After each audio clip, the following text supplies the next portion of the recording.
Thanks, Gordon, and welcome everybody. So you'd be glad to hear I don't intend to be here for very long because there's much better speakers and experts to talk to you during the rest of the day.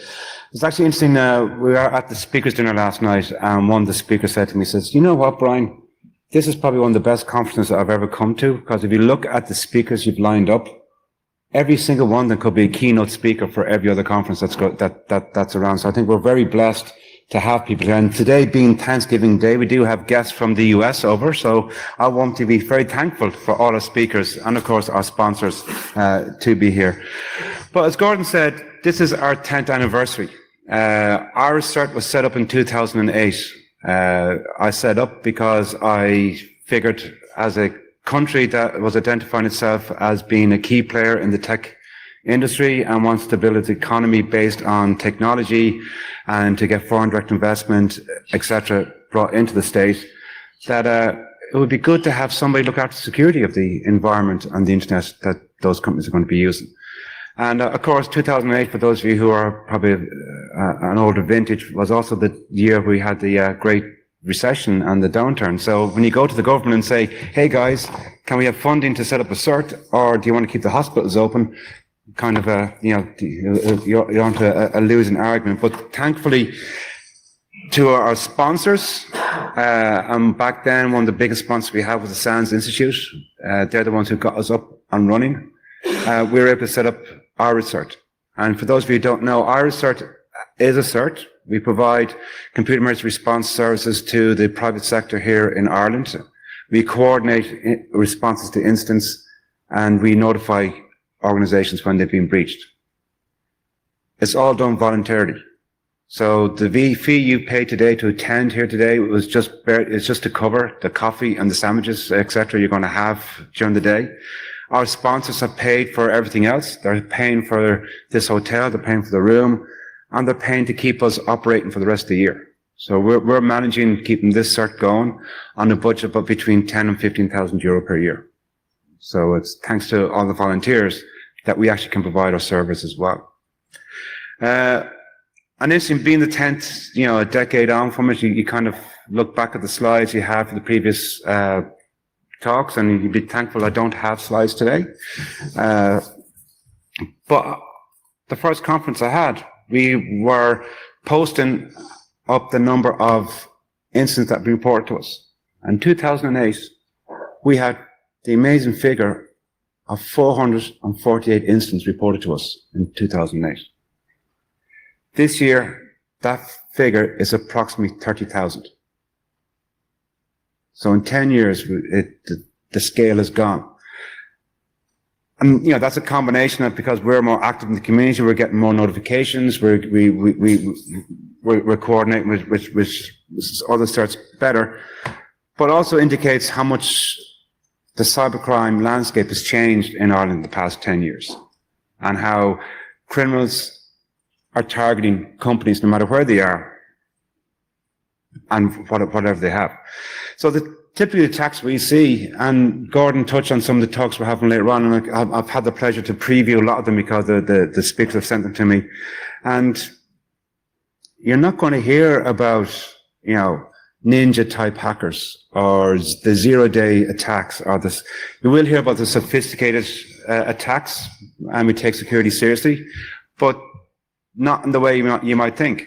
Because when we analyze all those statistics of the approximately 30,000 issues we get notified on, the root cause of many of them is poor passwords. So people's FTP sites have been hacked because they have poor passwords for their control panel. Criminals log in and then exploit their website to host malware or cryptocurrency or cryptoware or anything else on that particular website. Or there are systems that haven't been patched. We still see servers running Windows 2003 on the internet. So they're still being patched. They're not being patched. And they're, oh my God, how did the attackers get into our server? And lack of monitoring. Very often the first time many of these companies and organizations know they've been hacked has been because we've contacted them, or another sort of contacted them to say, your website is now hosting malicious software, or it's been used as part of a phishing site, or your systems are being used to send out spam emails. They're the main reasons. It's not 0 days or all the things that hit the headlines. It's the bog standard normal stuff. So there's a lot of stuff working there. But in the 10 years we've been working, we've had some significant milestones as well. We were very involved in Stuxnet. You may not realize, but Ireland was one of the key players in the Stuxnet story. If you look at the semantic data about Stuxnet, you will see that 2 of the command and control centers were actually hosted here in Ireland. So we were part of looking after those. We have been part of the Configure working group. And Configure, I think it's 8 years old. It is still out there. But Configure, we were part of the group who helped take that down. DNS Changer, we were part of the group who helped to take that down as well. We are members of IRISSCert, which is kind of the European group of all European certs where we coordinate and cooperate and work together to try and make the internet safer. We're a liaison members with the Forum of Incident Response and Security Teams first. So there has been, we are actively involved in trying to make the environment much safer for everybody else as well. And coming back to what I said earlier on, 2008, we set IRISSCert up because of lack of government funding, and to be quite frank, probably lack of government and political will in the area. And unfortunately, I would say we haven't seen any major change in that. As a nation who relies on the knowledge economy and relies on computers and IT, we need to take this stuff more seriously. We need to have a dedicated role within the Irish government to take responsibility for cybersecurity at a national level. Call it a cybersecurity SAR or a minister for cybersecurity or whatever you want. We need somebody at that level to drive this through. And we are very lucky. We have some very dedicated people working in government trying to keep our internet safe. We have the National Centre for Cybercrime, and the National Centre, the National Cybersecurity Centre, part of the Department of Communications, and they're going to be speaking later on today. And they do Trojan work. And I'm delighted they're speaking here today because this is probably the first day many of you are even going to know we have a National Cybersecurity Centre, and you're going to hear about what they do. They do a lot of great work in the background, but they get little thanks or acknowledgement for what they do. And we've had newspaper reports where the Comptroller Order General has highlighted how the government has not provided them with the funding or the backing they need to do their job. On Garda Síochána, and those of you who aren't Irish, that's the Irish Police Force, we have one of the top cybercrime units in the world working here. So if any of you have a cybercrime issue, do pick up the phone, contact the Gardaí and report cybercrime to them. Because, like the National Cybersecurity Centre, they're not getting the funding or the backup from the political people either. And the more data they have and the more crimes reported to them means the better arguments they have to go to their political masters and say, we need more funding, we need more resources, we need better stuff on this as well. And our defence forces, they're doing great work as well. So I think as a nation, we should be very proud of the public servants who are working on our behalf to keep the internet safe. But I would make this a call to say we as a community, we as an industry need to go back to our politicians and those who we talk to say, you guys need to spend more time on this.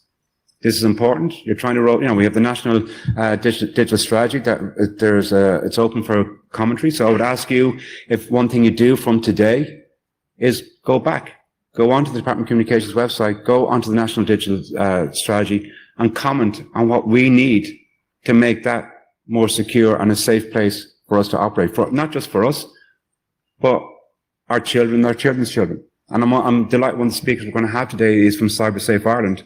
And Clean is going to be talking about how we can make children more resilient online. So it's not keep the kids away from the internet because it's a dangerous place. Just teach people how to be resilient on the internet. And we can take, as business people, as many of you are who are here from your organizations, we can take those lessons back to our organization. And how do we make our organizations more resilient to survive on the internet? You know, internet is embedded in our daily lives and computers are embedded in our lives now. So we need to be more resilient as individuals and as companies and as a nation. So again, my call to everybody here today is, please, let's not think about this as being a problem just for the geeks. This is a problem for everybody. And we need a national strategy and we need political will behind a lot of this to get this thing going. So I'm not going to bore you much more. I'm just going to say, look, we all have a role in this and we should take that role responsibly. And I hope you all have a great day. As Gordon says, please do visit our sponsors. Without them, you would not have this conference. We would not have IRISSCert looking after the private sector. So they're key. Go out to them and say, even just say thank you. Yeah. That's because the money they gave us is what keeps things going. So, and I thank you guys for coming here because you are what makes the sponsors want to be here in the first place. So, so thank you as well. So hopefully you all have a great day and today being a Thanksgiving day. Thank you and enjoy.